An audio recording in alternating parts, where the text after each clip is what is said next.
Assalamu alaikum. Welcome to the online course of Software Project Management. I am your instructor Dr. Shafaq Musaddiq from Institute of Computing.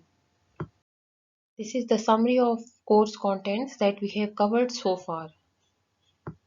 If you remember, we have studied in the last class about waterfall model, its advantages and disadvantages along with the usage scenarios where it can be used. Today I will provide you a quick review of other SDLC model and will discuss the preferred model, that will be Agile model. We will also discuss one of its framework, that is Scrum. Handouts will be available to you for detailed review. This is the list of SDLC models that we will quickly review. The purpose of this quick review is to just revise your concepts regarding these models. Otherwise, you have studied in more detail about these models in your previous courses of software engineering, as well as you have a thorough understanding of these models in your FYP. V model is verification and validation model. It is an extension of waterfall model, but instead of going completely in a linear way, there is a bend upward. In V model, the testing of product is planned in parallel with corresponding phase of development in V. Rapid application development model. It is a type of incremental model and is based on the methodology of try before you buy. In RAD model, the components or functions are developed in parallel as if they are mini projects that are then assembled to form a working prototype. This can give the customer a quick review of a system and they can provide their feedback regarding the final delivery of a system and the other requirements regarding the product.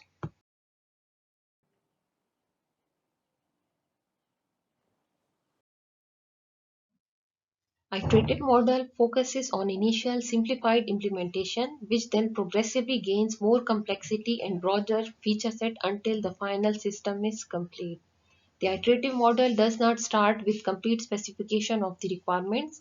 Instead, the project starts with some basic requirements and part of a software is developed, which is then reviewed in order to provide feedback.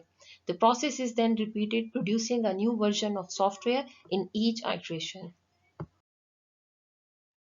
Spiral model is a combination of iterative model and linear sequential model, that is waterfall model, but here more emphasis on risk analysis.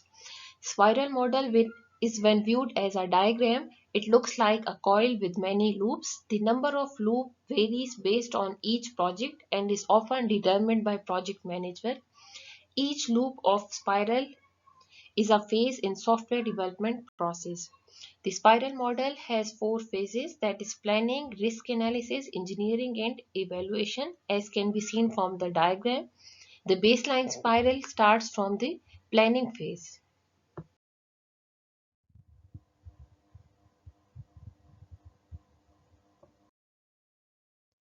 In prototype model, we build a prototype, test it and rework on it as necessary until an acceptable outcome is achieved from which the complete system or product can be developed.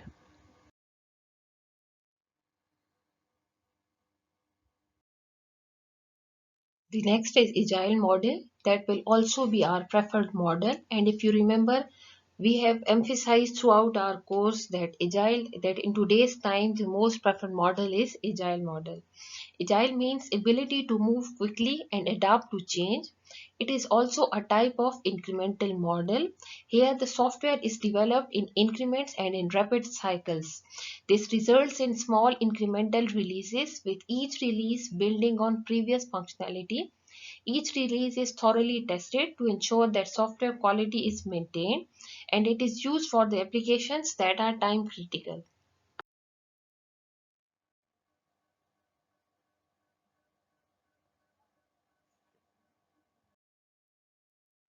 Next, we will study the pros and cons of agile modeling. In agile modeling, functionality can be developed rapidly and can be demonstrated easily to the user, so that's why greater customer satisfaction is achieved. Agile modeling emphasizes more on people and interactions rather than processes and tools.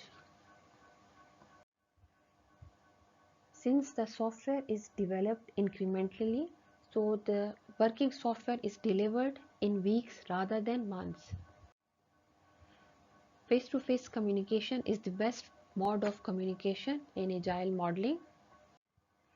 It emphasizes on close cooperation between business people and developers. It can easily adapt to the changing requirement of the customer, and even if the customer requests the changes later, they are always welcome. With the pros, it has the disadvantages or limitations too.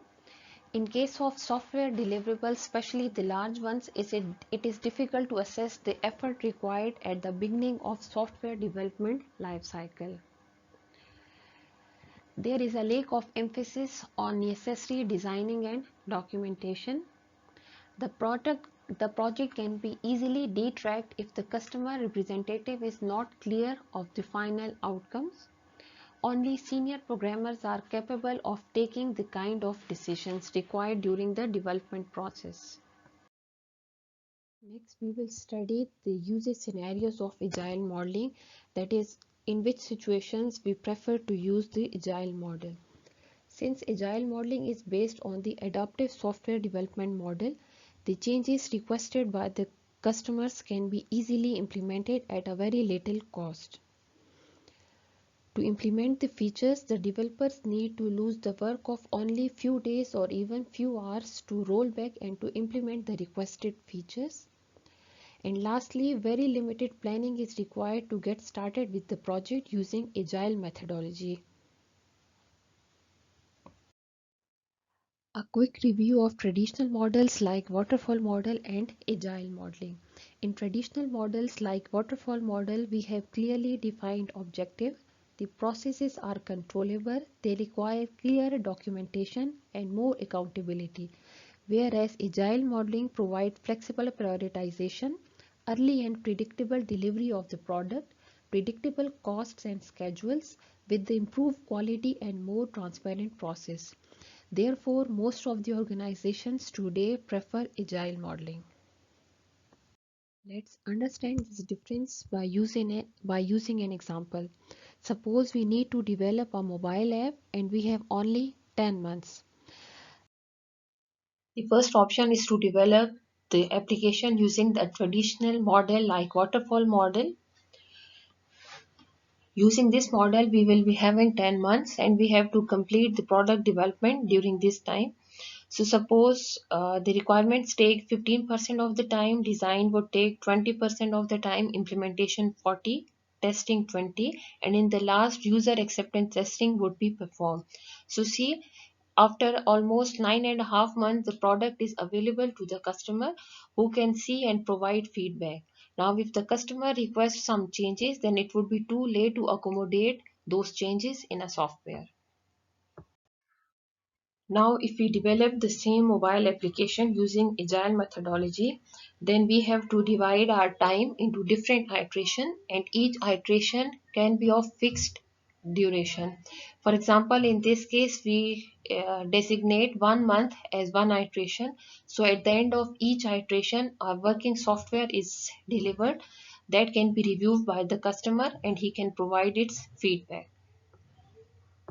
Therefore, we can conclude that in today's software development world, agile methodology is most preferred model because it allows the customer to review the product early in the development stages. He can provide his feedback and request for the changes that can be easily accommodated during the development cycle. Now, different frameworks exist for agile methodology. For example, you can see that the first one is Scrum, Extreme Programming, Dynamic System Development Method, and so on. In this course, we will study Scrum framework. Scrum is one of the frameworks of agile methodology. Scrum framework is applicable to projects that have aggressive deadlines, that have complex requirements, and that are unique in nature. In Scrum, the project moves forward via a series of iterations called sprints. Like in Agile methodology, I have told you that the project is developed in different iterations. So here these iterations are referred to as sprint, and each sprint is typically 2 to 4 weeks long. Scrum starts with the requirement document in form of a user story that outline how features should perform and how they can be tested. Then the project is implemented in series of sprints. Since agile methodology focuses on close communication between clients and development team, so communication between the team members and stakeholders is done in form of daily stand-ups and sprint retrospectives. These terms will be defined in detail in next slides. Here in Scrum framework, we have a role of Scrum Master. The Scrum Master role is similar to the project manager in traditional methods. Scrum Master is responsible for keeping the project on track. Scrum Master can be anyone in a team. Scrum approach is suitable for the projects where the customers and stakeholders want to be actively involved and validate the working product in its intermediate development stages. Stakeholders meet during the showcases where they validate and request for any changes.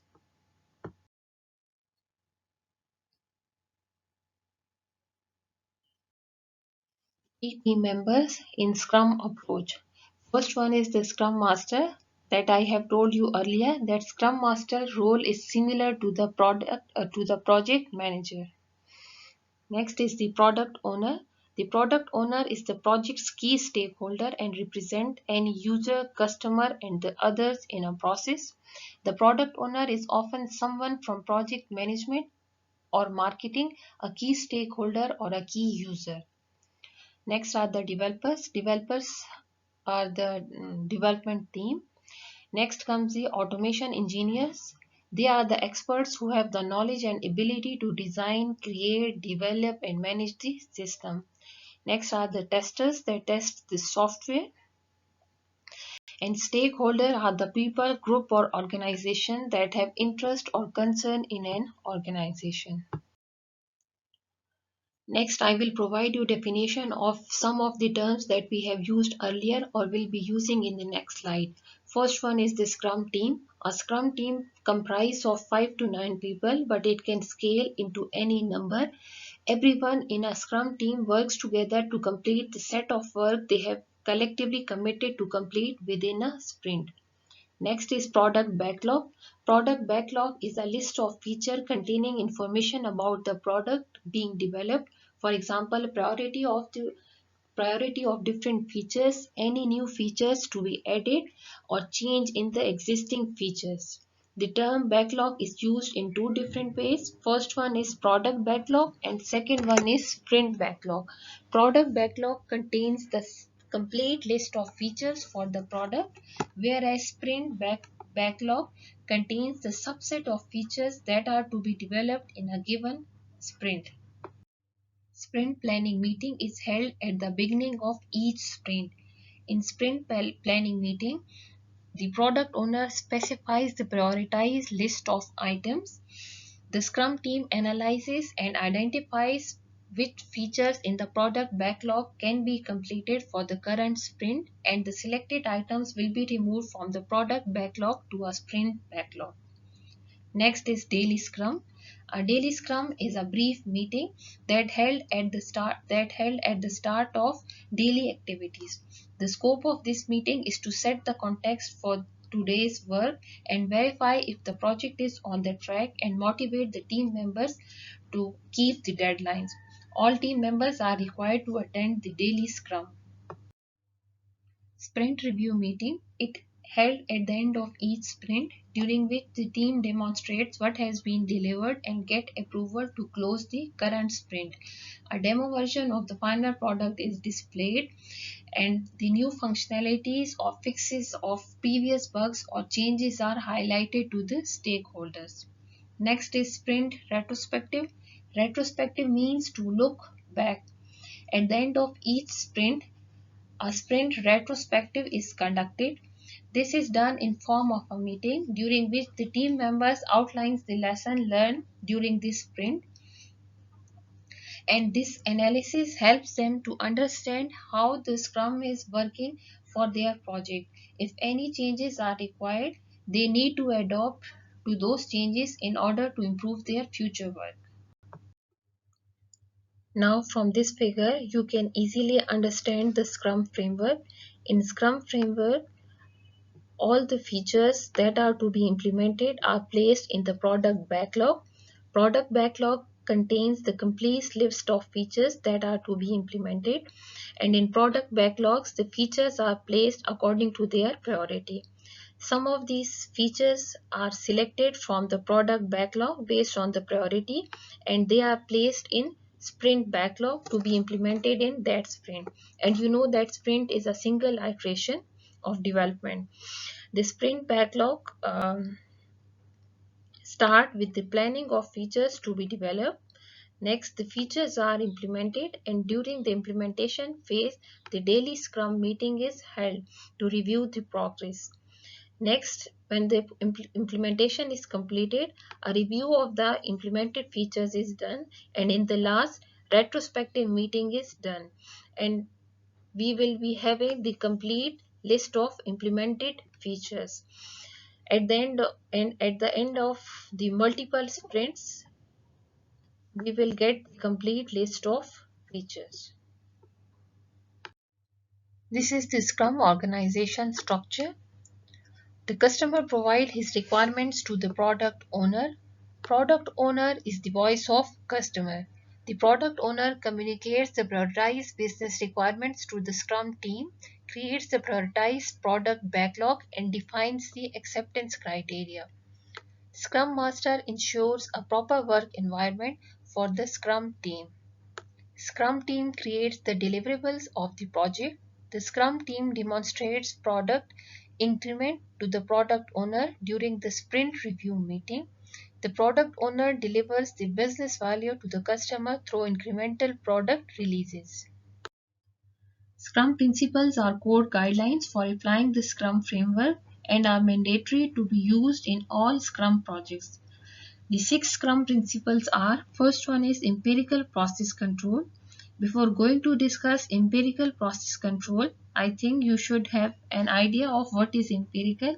Empirical is something that is concerned with observation or experience. So in Scrum framework, very little emphasis is placed on planning. It is more concerned about the observation and experience. Next is self-organization. If a team is self-organized, they will produce greater value, they will be more creative, and they will be more productive to the environment. Next is collaboration. In Scrum, the team members work in collaboration with each other to deliver the greatest value. Value-based prioritization. This principle highlights the focus of Scrum to deliver the maximum business value. And if you remember that in the start of Scrum framework, the product owner defines the prioritized list of features that are to be implemented, and from among that, the high priority features are selected to be implemented in a sprint. Next is time boxing. This principle describes how time is considered a limiting constraint in Scrum. Time box element in Scrum includes sprints, daily stand-up meetings, sprint planning meetings, and sprint review meetings. Last one is iterative development. Iterative development emphasizes how to better manage changes and build products that satisfy the customer needs. I think it's enough for today's lecture. As discussed earlier, we have reviewed SDLC models and discussed in detail the Agile modeling. We have also seen the Agile framework, that is Scrum. In the next lecture, we will continue our discussion on Scrum framework. Thank you.